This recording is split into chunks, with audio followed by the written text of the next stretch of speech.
So if this is the year you decide to go faux, you need to listen up. Shona Jensen has all the information you need to know before you buy an artificial Christmas tree, right, Shones? Yeah, definitely. I mean, when you put that investment into an artificial tree, it's not something you want to buy every year. That's not the point. The point is to buy it right the first time and use it for many years to come. So we're going to go over some of the things that you need to know. Murphy's just so perfect. Okay, let's start by talking about the size of the tree. There's a lot to consider. Okay, for sure. The size of the tree is so important, and don't think you know what your ceiling height is. Know exactly what your ceiling height is. In my house, for example, they're 8 feet. So the trees here are 7.5 feet and 6.5 feet. But it's not just the height of the tree. Think ahead. Am I going to put a topper on this tree? Do I like a star or an angel or a top hat or whatever it is that's your cup of tea? And then how high is that tree topper? Because if I had a really big one, then this tree isn't going, the 7.5 foot, it's not going to fit in my house. So you really do have to plan ahead when it comes to the size of the tree for sure. And you also want to think of the diameter of the tree.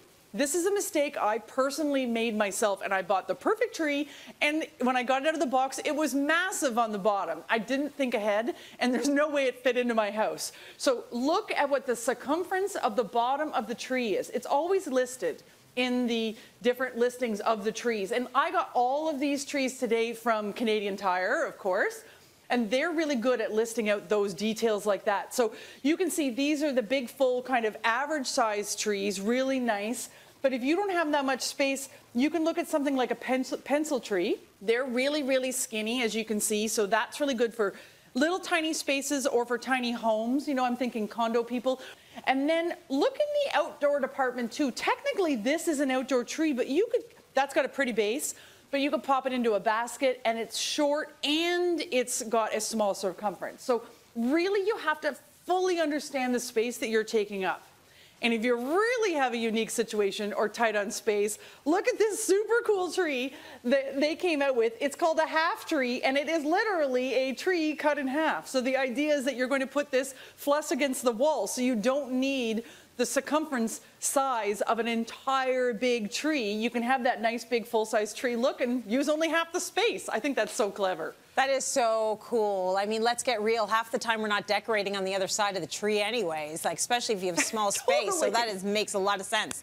Okay, what do we need to know about the tip count and the needle type when it comes to our tree? Yes. Yeah, that's a great question. Okay, so tip count. So this right here, let me see if I can get in here.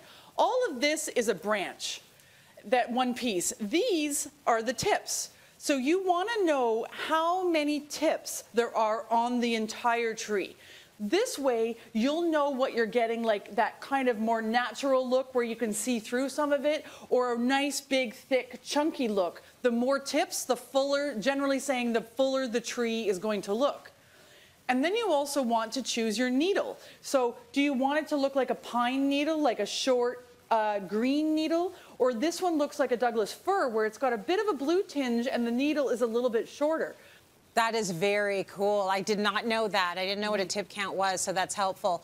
Listen, every year there is a hot tree, like the trendy tree, the wow tree. What is that tree this year?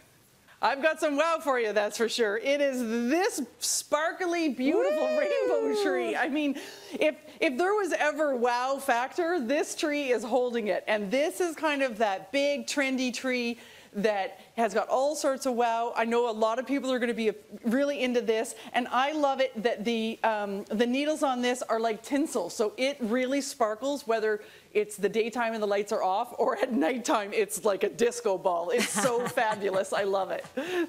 See, grown-ups will love that tree, but your toddlers will really love that tree. Shona, thank you so much. Really love it. That is a great tour of all of the faux trees out there. Thank you for getting us all armed and ready to make a better decision before we buy. And thank you, Murphy.